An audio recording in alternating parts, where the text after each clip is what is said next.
Welcome to Rope Break, a wrestling podcast. I am Alex, and we are here to discuss SummerSlam Night 2, 2025. So, today, we're here to talk about SummerSlam Night 2. The first match of Night 2 was the Women's World Championship match with Naomi defending against Rhea Ripley and Io Sky. And what a match that was! What a match that was. Rhea Ripley and Io Sky, they killed it. And of course, Naomi killed it as well. It was just as good to me as their match at Evolution. Granted, I'm a person who really enjoys one-on-one matches more than triple threat matches. I feel like triple threat matches are bastardized in wrestling. Just multi-person matches in general. That seems to be, oh, it's a big match. We have to have 6 or 7 people. I feel like they're just putting people on the card to put people on the card. We're not getting as many. Um, we're not getting as many just good feuds filled on heat, anything like that. But it was a great match. Naomi pulled it out. Congratulations.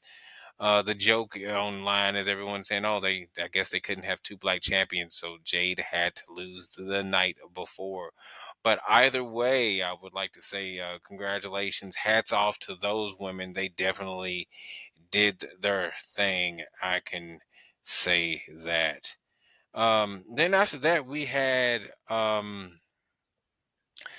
Lyra Valkyria. No, we had we had the tag team match. Before I get there, I'm skipping ahead. We had the tag team match. Tables, ladders, and chairs. They showed the Dudley Boys. They showed the Hardy Boys, who are actually going to have their final match together here pretty soon.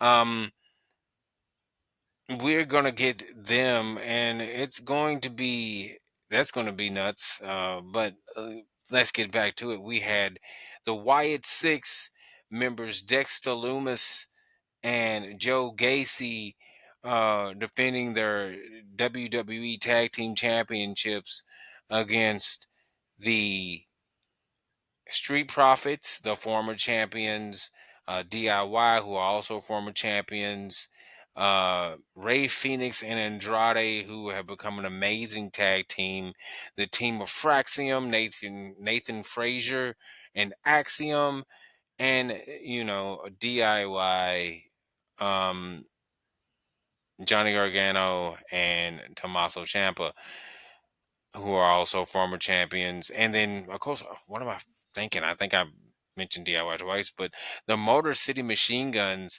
multiple tag team champions all across the board. TNA, New Japan, doesn't matter. This was a car crash. First of all, I'd like to say somebody check on Candice LeRae. My God, that woman took a hell of a bump. I hope she's okay. Everyone jumped in this match. The entire Wyatt Six, Uncle Howdy, Nikki Cross, Eric Rowan. We even had B-Fab come in to help the Street Profits. It was an insane match, a car crash nonetheless. I don't think it had the magic that the original TLC had with the Hardys, the Dudleys, and Edge and Christian, but it had something. It wasn't a bad match. Ray Phoenix showed why as soon as him and his brother actually link up in a tag team, the Usos versus the Lucha Brothers are a match made in heaven. I can't wait to see that take place. Um, but the Wyatt Six pulled it off, much to booze within the lane of the crowd, and I'm not mad at them. I actually wanted Fraxium to win. I feel like they're the younger tag team. They're definitely the guys from NXT. They need the push. The tag team division is lacking, and those guys definitely know how to do their thing. But maybe that's just my opinion. Then after that, we get to, as I was talking about earlier, Lyra Valkyria, my God, versus Becky Lynch in a street fight for the Women's Intercontinental Championship. What a match that was. And by what a match that was, I mean it was kind of botchy, kind of a car crash. They don't have the greatest chemistry in the world when it comes to them wrestling. But I can say that they did pretty. It wasn't they got physical. There was a wrench spot, but there was no selling. Not good selling, I guess. There was a zip tie spot where Lyra's entire arm got out of the zip tie, but then she put it back in instead of just being like, "Oh, it's out." But I feel like maybe it was there so you could bring in Bailey to try to save her, but Bailey didn't save her, and it led to Becky retaining. But Becky did have a new theme. Some people said she got Def Rebel, but they said it was actually from someone else. It was a band I guess she's a fan of.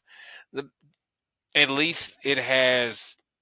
It doesn't have Babyface. It definitely has heel. She came out. It had her voice is in the entrance of the song, so it worked for me. But all in all, it wasn't the best match. Might have been the worst match of the weekend. But Becky retains. So, and now she's about to feud with You Can Look But You Can't Touch Nikki Bella, which might be a better feud just by the promos that were cut. So I can't wait to see what happens there. Then we go to one of the better matches, I would say. Solo and Jacob Fatu for the United States Championship. Man, that was a match. Too physical. It was very not too physical, very physical. Two physical dudes. I would say that I'm very happy to see the. I'm happy to see the just evolution of Solo Sokoa. Solo's an amazing competitor, an amazing wrestler now. You know, slow and methodical. He's not as flashy. I used to compare him like he was the makeshift version of Jacob Fatu because they didn't feel safe getting Jacob, so they made Solo into kind of a Jacob character. But now Solo gets to be Solo because Jacob is always going to be Jacob. Uh, there, it was a good match, solid movements. I didn't like that Solo kicked out of Jacob's moonsault. I felt like that should have been a world heavyweight title thing. I think maybe Solo should have moved, and then that's when all the shenanigans hit. But it was a good match. Other than that, Solo retained the United States Championship. Is it a good call? I feel like it's only a good call if Jacob's moving on to something bigger than the United States Championship.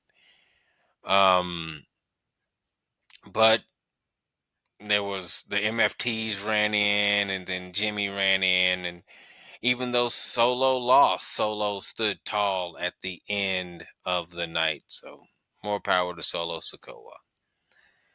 Um, After that, I would like to say that we hit the co-main event, I guess you can call it, for night two, which was the Intercontinental Championship match. The phenomenal AJ Styles versus the reigning, defending, undisputed Intercontinental Champion, Dirty Dominic Mysterio.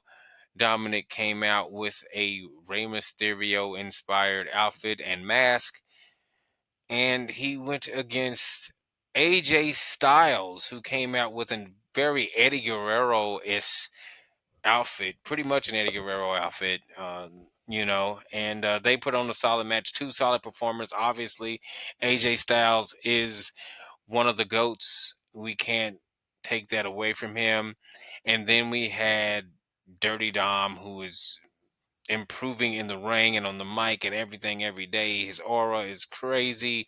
More power to Dominic. It was an amazing match with an amazing just flow. Everything went good. Dominic won with the old Eddie Guerrero boot trick from the calf crusher, and then the referee was distracted, and then the next thing you know, Plock with the boot, he hits the frog splash Eddie Guerrero style, and then here we go. Dirty Dominic retains the Intercontinental Championship. So congrats to Dominic and to AJ for a phenomenal, pun intended, match. And then we get to the main event of the evening. The main event of the evening was Cody Rhodes challenging John Cena for the undisputed WWE Championship in a no disqualification match. A street fight. It was I would say that this was John Cena's best match in years, not just since he came back. In years, John Cena threw everything: super AAs, the top rope leg drop. He picked up the stairs, threw it at Cody. He took a Cody cutter off the top of the off the top. It was a botched Cody cutter. It wasn't the best looking cutter. Cody took some of that brunt of that table too. They both went through it. Um, I thought one of the coolest moments in the match was when Cena came up to Cody Vader, but he had him in the AA position, and he just kind of tossed him down the ramp. That was nuts when he hit him with the AA. It was a good match. Um, I would have said the wrong man won, but I also feel like Cena's whole heel turn was ruined by a lot of people. Travis Scott, The Rock. It was kind of messed up by the way they did it. But I feel like you can't. This solidifies you can't put this Cena heel turn. Um, you can't make it Hogan level. Because the Cena heel turn was only for a few months, while Hollywood Hogan was the man for a few years. But if you haven't figured it out, Cena wins. Not really. Cena loses. Cody hits him with the Cody cutter. Then he hits him with the crossroads, and it's it. There was a million finishers in this match: super AAs, double AAs, three AAs, Cody cutters, Cody cutters, crossroads, pedigrees. It was all kind of stuff, things that people probably shouldn't get up from at all. There was like unlimited finishers on WWE 2K25, but the match was good. It was definitely John Cena's best match of the year. Best match is maybe, like I said, maybe best match since he became a part-time professional wrestler. But that was not it. He passed the torch. Cena didn't turn heel. He turned babyface the night before, and he stayed babyface. So that was a surprise to me. But the shocker of the night was the return of the Beast, Brock Lesnar. After it was all over, and Cena was given the stage to pretty much get his farewell for his final SummerSlam. We heard the music hit, the crowd erupted. Brock Lesnar, the Beast, had returned, and he returned with a vengeance. Came in, ran into the ring. He did his long walk before that. F5 Cena, gave out his scream, and the show went off the air as his music played. So the Beast is back, everybody. I would like to say at the end of this was the better night of the 2 night SummerSlam. I know more events are going to be 2 nights. This was the better night. The wrestling was better with other than the Lyra and Becky match. I thought that was not as good, but the match with um, Naomi and Io and Rhea was good. It started out well. The match of the entire show was obviously the match with John Cena and Cody Rhodes. John Cena versus Cody Rhodes was obviously the best match that they had together. Their previous match, this year from WrestleMania was not good. Cody Rhodes is now the champion. I'm skeptical of how he's going to go forward, but I didn't see how Cena would go forward either. But they could have kept Cena a heel because Brock got a baby face baby face reception. People love Brock Lesnar, but people love John Cena. So I think it'll probably just be two people just screaming to see people that they love wrestle each other. That's how I feel, but who knows how it's going to be. But anyway, this is Alex. This is Road Break, a wrestling podcast. I would like to thank Peter Wesley, who was in the first video. Please go watch that. Like, comment, and subscribe. SummerSlam wasn't amazing. And remember, if you're tired and if you're beat, don't tap out. Make it to the ropes for a rope break. Peace.